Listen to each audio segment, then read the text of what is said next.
आज हम बात करने वाले हैं भारत की एक ऐसी जबरदस्त कामयाबी के बारे में जो यकीनन इतिहास में दर्ज होगी। ये सिर्फ एक रिएक्टर के चालू होने की कहानी नहीं है, नहीं, ये कहानी है एक सपने की जिसे सच होने में 72 साल लग गए। अच्छा, चलिए एक सवाल से शुरू करते हैं। क्या कोई ऐसी मशीन बन सकती है जो बिजली बनाने के लिए जितना फ्यूल इस्तेमाल करे उससे कहीं ज्यादा नया फ्यूल खुद ही बना भी दे? सुनने में तो ये साइंस के किसी नियम को तोड़ने जैसा लगता है ना? पर सुनिए, ये कोई साइंस फिक्शन नहीं है, ये अब हकीकत है। एक ऐसी हकीकत जो भारत की जमीन पर साकार हुई है। ये एक 72 साल पुराने वादे का पूरा होना है, एक राष्ट्रीय सपने का सच होना है। तो आखिर ये है क्या? एक ऐसी मशीन जो खुद फ्यूल बनाती है। चलिए इसे थोड़ा और समझते हैं। ये कहानी है एक असाधारण मशीन की और उस परमाणु सपने की जो अब जाकर पूरा हुआ है। तो बात है 6 अप्रैल 2026 की।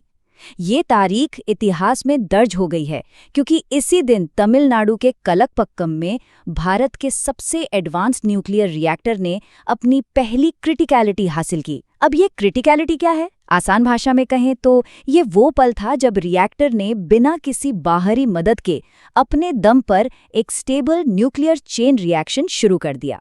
तो आखिर ये रिएक्टर है क्या चीज? इसका नाम है प्रोटोटाइप फास्ट ब्रीडर रिएक्टर, यानी PFBR।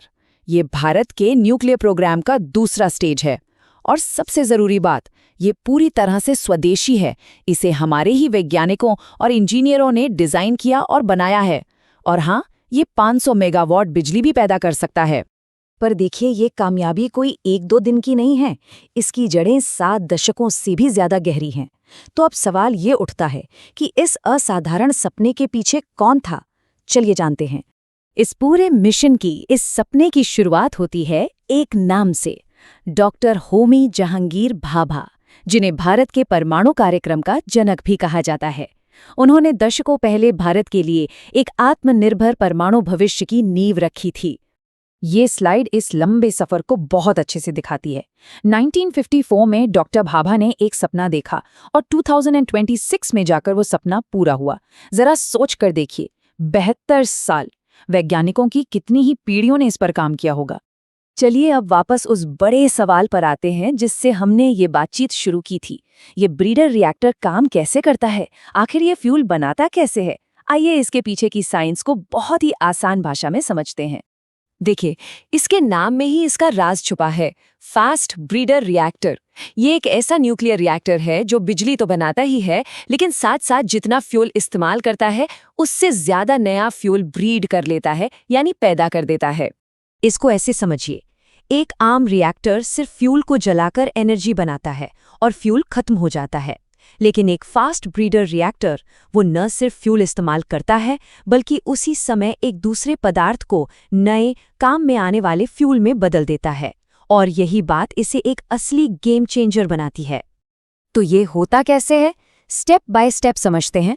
सबसे पहले रिएक्टर के सेंटर में प्लूटोनियम फ्यूल गर्मी और एनर्जी बनाता है। फिर इस सेंटर से तेज न्यूट्रॉन निकलते हैं और अपने चारों ओर लिपटी यूरेनियम 238 की परत से टकराते हैं। और बस यहीं पर कमाल होता है, ये यूरेनियम 238 नए इस्तेमाल करने लायक प्लूटोनियम फ्यूल में बदल जाता है। ठीक है, साइंस तो समझ आ गया, पर असल में भारत के लिए इसके मायने क्या हैं? ये इतनी बड़ी छलांग क्यों मानी जा रही है? चलिए देखते हैं। सबसे जरूरी बात, ये सिर्फ एक रिएक्टर की कामयाबी नहीं है, ये भारत के एक बहुत बड़े 3 स्टेज वाले न्यूक्लियर पावर प्रोग्राम का दूसरा और बहुत अहम पड़ाव है। ये प्रोग्राम भारत को एनर्जी के मामले में आत्मनिर्भर बनाने के लिए बनाया गया था। पहला स्टेज पूरा हुआ और अब ये दूसरा स्टेज भी कामयाब हो गया है, जो तीसरे और आखिरी स्टेज का रास्ता खोलेगा। तो 3 बड़ी बातें निकल कर आती हैं। पहली, ये रिएक्टर पूरी तरह से मेड इन इंडिया है, जो एक बहुत बड़ी बात है। दूसरी, ये जितना फ्यूल इस्तेमाल करता है उससे ज्यादा बनाता है, जो हमें एनर्जी के मामले में आत्मनिर्भर बनने में मदद करेगा। और तीसरी, ये रिएक्टर भारत के विशाल थोरियम भंडारों को इस्तेमाल करने का दरवाजा खोलता है, जो हमारे न्यूक्लियर प्रोग्राम का असली लक्ष्य है। और यहीं आकर कहानी पूरी होती है। हम वापस वहीं पहुंचते हैं, उस 72 साल पुराने वादे पर जो आखिरकार पूरा हुआ। ये भारत के वैज्ञानिकों और इंजीनियरों की कई पीढ़ियों की मेहनत, लगन और काबिलियत का नतीजा है।